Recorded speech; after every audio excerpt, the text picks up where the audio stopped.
My name is Wенди Андрю.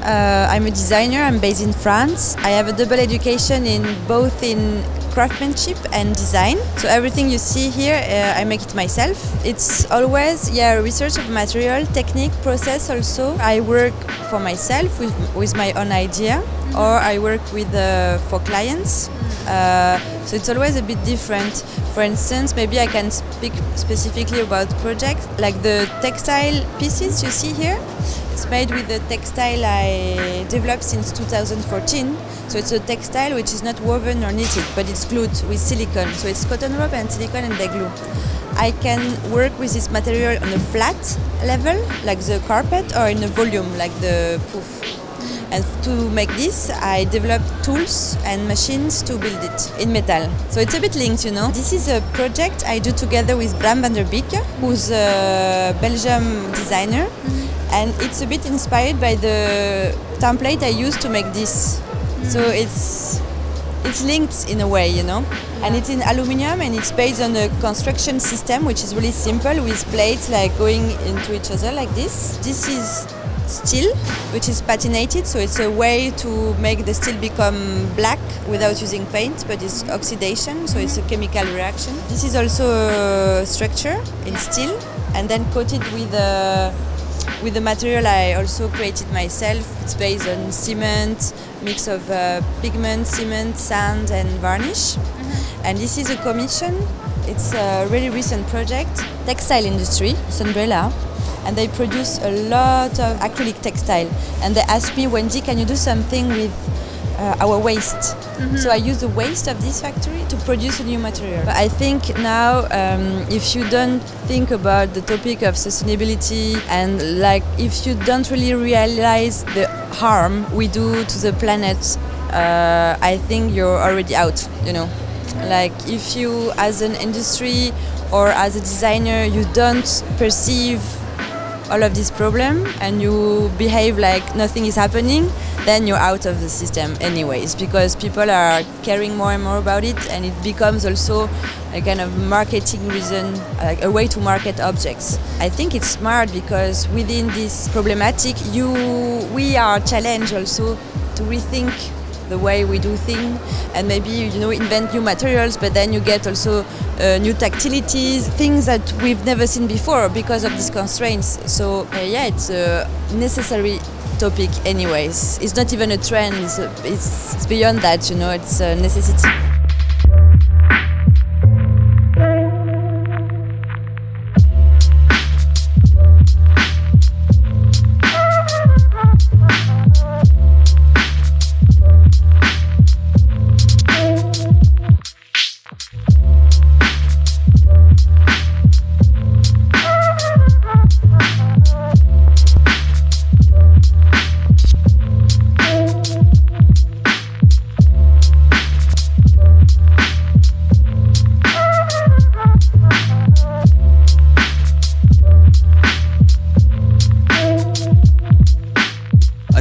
I was at school when I was 17 in Paris Design School and Céline's Atelier, and then I went to Berlin in Germany at the University of Arts. I was working already. I had to work, so I started 13 years ago working in design.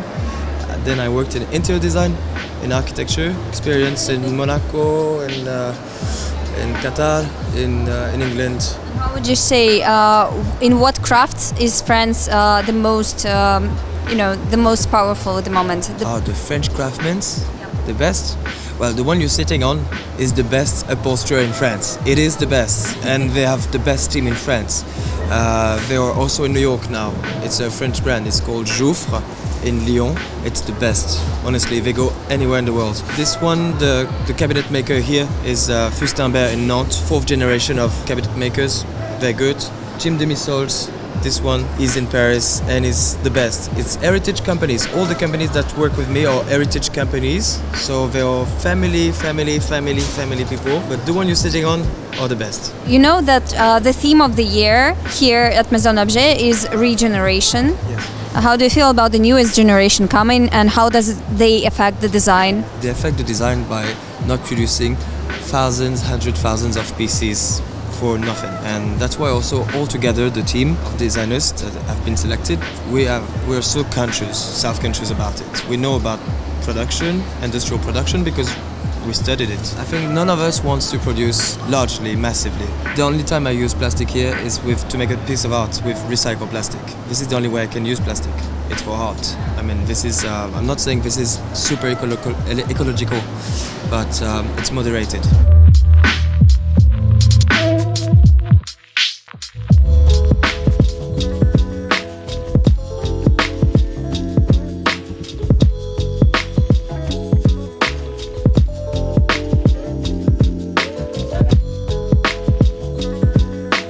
We are Natasha and Sasha. We founded our own studio last year. We try to rethink how to produce electronic products with furniture background, because first of all we work in big design studio agencies. We try to make design where it's not conventional, yes. We try to rethink some product like this data server. It's not something very common for Maison Objet. We think design should be in any kind of domain. This is a data server, so there is 2 hard drive inside. Normally this kind of object looks like a black box, and it's not something useful for house. Mm-hmm. And we think it's interesting because data are very precious for people. So we try to make an object in ceramic. We choose ceramic because it's something precious and fragile, like data, but also because there is natural ventilation in between here and here. Like this, we don't have a ventilator inside, and it makes no noise. This is a humidifier. The idea is also to use it like a vase, so it's possible to take it off the electronic parts, and it become a vase to put flower inside. We choose glass because humidifier, it's water. This is rugs. Normally rugs are many hours to make it. Mm-hmm. This one, it's only 1 hour, and it's like this. Mm-hmm. So it's able to produce it really cheap, and also it changes. It's very comfortable. It's not like a classical rug. This is the last product. Mm-hmm. We finished it only 3 days ago. The idea was to use the cable like something graphical. Normally cable, it's something people want to hide. We would like to use cable like something nice.